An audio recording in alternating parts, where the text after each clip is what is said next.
Zion Williamson tenía el salto vertical más alto de su generación, 114 centímetros, con 125 kilos, algo que la física decía que era imposible. Las lesiones y el peso se lo quitaron. Hoy apenas puede saltar. El jugador más explosivo de su generación ya no despega del suelo como antes. ¿Cómo humilla a toda la NBA un jugador al que le arrancaron su mayor arma? ¿Y qué pasa cuando alguien sigue siendo imparable aunque ya no pueda hacer lo que lo hacía único? Hay una imagen que resume perfectamente lo que fue Zion Williamson antes de que las lesiones cambiaran todo. Un chico de 125 kilos volando por encima del aro con una facilidad que hacía que los que lo veían por primera vez miraran 2 veces para asegurarse de lo que estaban viendo era real. 114 centímetros de salto vertical, con 125 kilos encima. La combinación más imposible que los test atléticos de la NCAA habían registrado en décadas. Los preparadores físicos que lo evaluaron hablaban de sus números con una mezcla de confusión y asombro involuntario, porque los números no encajaban con el cuerpo que tenían delante. No porque los números fueran incorrectos, sino porque la relación entre peso y explosividad que Zion producía no cabía en ninguna categoría que sus sistemas de evaluación hubieran necesitado crear antes. Y entonces llegaron las lesiones. El pie, los isquiotibiales, las rodillas, y con cada lesión el peso fue subiendo y la explosividad fue bajando. El jugador que volaba sobre el aro en Duke empezó a gestionar su cuerpo con la precaución de alguien que sabe que cada salto innecesario tiene un precio que su físico ya no puede pagar de la misma forma. Hoy Zion Williams ya no busca los mates espectaculares, ya no despega del suelo con la frecuencia ni la altura de antes. La NBA, que lo vio entrar como el fenómeno más explosivo de su generación, lo ve ahora finalizar cerca del aro sin despegar, gestionando cada posición con la inteligencia de alguien que ha aprendido a ganar sin usar el arma que lo hizo único. Y sigue humillando a la liga. Pero nadie te ha contado cómo alguien al que le arrancaron su mayor arma sigue siendo imparable. Para entender a Zion Williamson hay que ir a Spartanburg, Carolina del Sur, una ciudad pequeña donde el básquet no era una opción sino la salida más real para un chico con ese cuerpo y ese talento. Zion nació el 6 de julio de 2000. Su madre, Sharonda, era atleta, sprinter universitaria con capacidades físicas que explicaban parcialmente de dónde venía la genética de su hijo. Su padrastro, Lee Anderson, era entrenador de básquet. La combinación de esos 2 factores produjo algo que Spartanburg no había visto antes. Un niño que a los 10 años ya era físicamente diferente a cualquier otro niño de su edad. No porque fuera más alto, sino porque la combinación de tamaño, peso y explosividad que producía cuando se movía en una cancha no encajaba en ninguna categoría de desarrollo juvenil conocida. Los entrenadores que lo vieron jugar en esos años describían la sensación con perplejidad. Que algo no cuadraba, que lo que estaban viendo no era compatible con las reglas de lo que el cuerpo humano hace a esa edad, con ese peso, moviéndose de esa forma. En el instituto se convirtió rápidamente en el jugador de básquet juvenil más seguido de todo Estados Unidos, no por las estadísticas, sino por los videos, por las imágenes de ese cuerpo que no debería poder saltar de esa forma, que no debería poder cambiar de dirección cambiando, con una naturalidad que convertía el imposible en rutinario. Esos videos corrieron por internet con la velocidad que solo produce algo que nadie ha visto antes, y el mundo del básquet universitario empezó a seguirlo con la atención que se presta a algo generacional. Zion eligió Duke, la universidad de Coach K, y lo que hizo allí cambió para siempre la forma en que la NBA pensaba en él.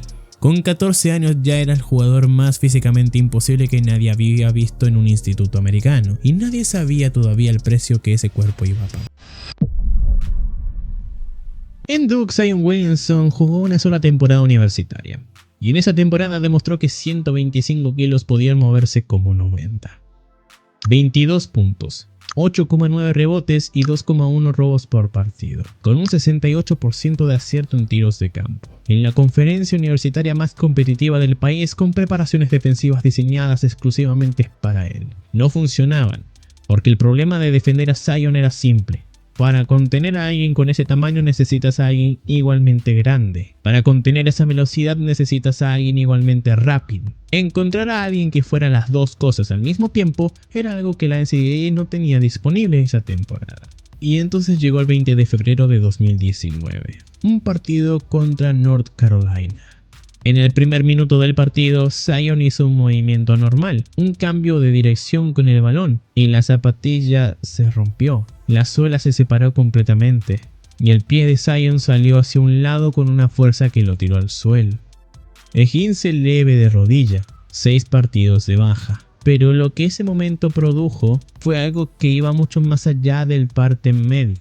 La imagen de una zapatilla de Nike rompiéndose bajo su explosividad recorrió el mundo. Las acciones de Nike cayeron en bolsa ese mismo día. Y la NBA entera entendió algo que los videos ya sugerían, pero que la zapatilla rota confirmó definitivamente. Que ese cuerpo era tan explosivo que literalmente destruía el equipamiento diseñado para resistirlo. Y que esa misma explosividad, si las lesiones se acumulaban, podía convertirse en el mayor enemigo de Zion.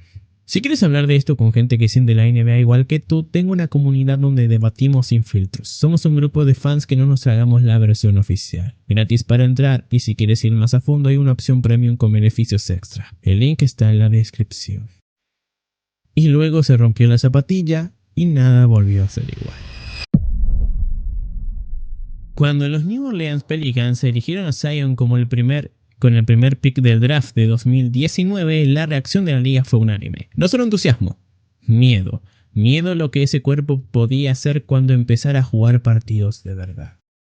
No el miedo que produce un prospecto al que los rivales temen por lo que puede llegar a ser en 2 o 3 temporadas. El miedo inmediato que produce a alguien de quien los entrenadores con décadas de experiencia decían en conversaciones privadas que no sabían cómo iban a defenderlo. Los sistemas defensivos de la NBA están diseñados para responder a tipos específicos de jugadores. Al base pequeño y rápido, al alero largo que opera desde el perímetro, al pivot posteador que trabaja cerca del aro. Zion no era ninguna de esas cosas de forma pura. Era un alero del tamaño de un pivot con la explosividad de un saltador olímpico. Una combinación que ningún libro de sistemas defensivos había necesitado categorizar antes. Su primera temporada quedó retrasada por una lesión de rodilla que lo mantuvo fuera hasta enero. Cuando por fin debutó, los 24 puntos en su primer partido establecieron un récord para debutantes de los Pelicans.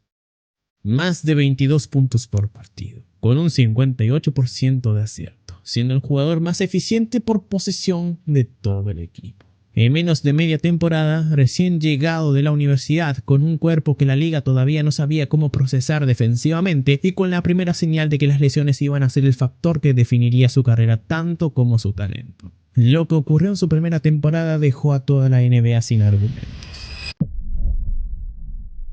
En la NBA hay defensores que pueden contener a jugadores grandes, hay defensores que pueden contener a jugadores rápidos, pero nadie había preparado ningún sistema para contener a alguien que era las dos cosas al mismo tiempo con 125 kilos encima.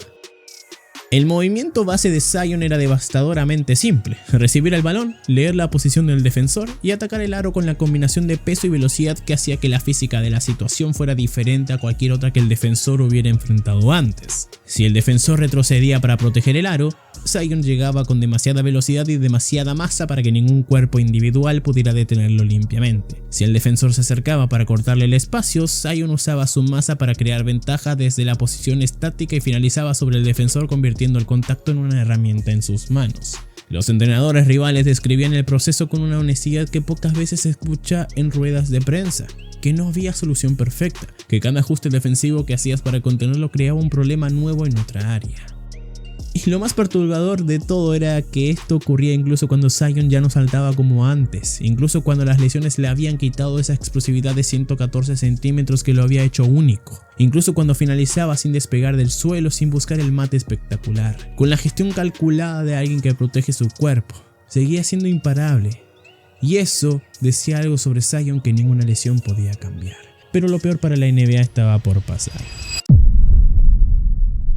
El problema de Zion Williams nunca fue la NBA. El problema fue su propio cuerpo. No el peso en sí mismo, sino la ecuación imposible de 125 kilos moviéndose a esa velocidad durante 40 minutos cada 2 noches a lo largo de 82 partidos. Los médicos del deporte que analizan su historial hablan de algo que los entrenadores conocen pero que pocas veces se articula en público. Que el cuerpo de Zion, extraordinario en su capacidad de producir atletismo explosivo con ese peso, paga un precio por cada partido que los cuerpos más ligeros de sus compañeros no pagan de la misma forma. No es una cuestión de condición física, es física.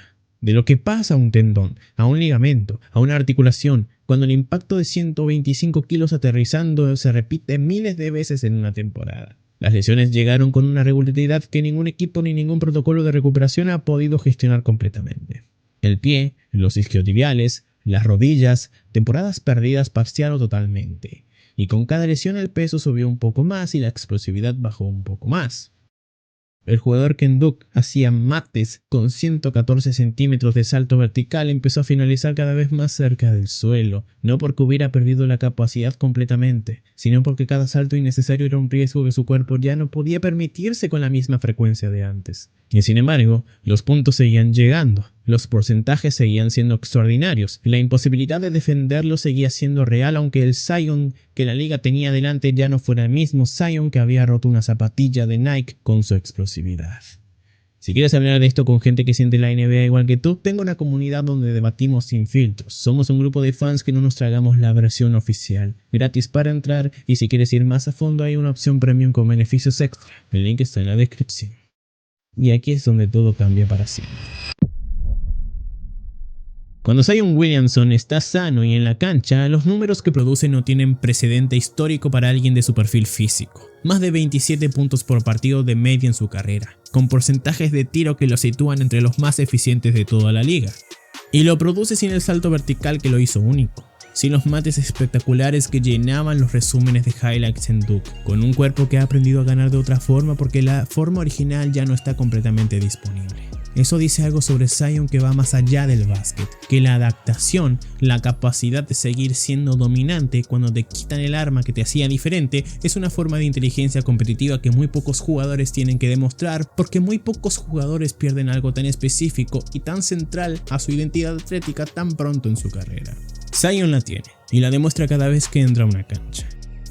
Los entrenadores que han trabajado con él, los compañeros que han compartido vestuario, los scouts que lo evaluaron en Duke, todos hablan de Zion Williamson con la misma certeza silenciosa, que cuando está sano durante una temporada completa, la NBA va a ver algo que no ha visto todavía. No el Zion de los 114 centímetros de salto, sino el Zion que aprendió a ser imparable sin necesitar saltar tanto como antes. La pregunta que la NBA lleva años sin poder responder no es si Zion es suficientemente bueno, es si su cuerpo va a dejarle demostrarlo.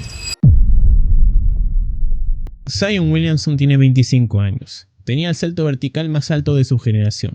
Las lesiones y el peso se lo quitaron. Y sigue siendo uno de los jugadores más difíciles de defender de toda la NBA. Eso es lo que hace su historia diferente a cualquier otra de esta serie. Maxi Bogues demostró que la altura no importa. Manute Bol demostró que el tamaño extremo puede ser un arma. Shaq demostró que la dominancia absoluta hace irrelevante cualquier debilidad. Jokic demostró que la inteligencia supera el atletismo. Giannis demostró que el trabajo puede construir lo que el talento no tiene. Zion está demostrando algo diferente. Que cuando te quitan lo que te hacía único, lo que queda dice más sobre quién eres realmente que lo que tenías cuando todo funcionaba. Porque es fácil ser dominante cuando tienes 114 centímetros de salto vertical con 125 kilos. Eso es un regalo genético que nadie puede entrenar ni replicar. Lo que no es fácil es seguir siendo dominante cuando ese regalo desaparece parcialmente y tienes que encontrar otra forma de ganar. La NBA recordará a Zion Williamson por los mates de Duke, por las zapatillas rotas de Nike, por los videos que corrieron por internet con la velocidad que solo produce algo que nadie ha visto antes. Pero la parte de su historia que todavía no está escrita, la que viene cuando esté sano durante una temporada completa y demuestre que puede ser el mejor sin necesitar saltar como antes, es la que va a definir si su legado es el de un fenómeno que las lesiones interrumpieron o el de un jugador que se adaptó y ganó de todas formas. Dijeron que era demasiado gordo para saltar. Tenía el salto más alto de su generación y cuando se lo quitaron, siguió siendo imparable. Y si esta historia te dejó pensando en lo que alguien puede lograr cuando le quitan su mayor arma, hay otro jugador en este canal que construyó todo su dominio sin tener ninguna de las armas que la NBA considera imprescindibles. Sin velocidad, sin salto, sin atletismo. Y ganó 3 MVPs caminando. Está justo aquí arriba.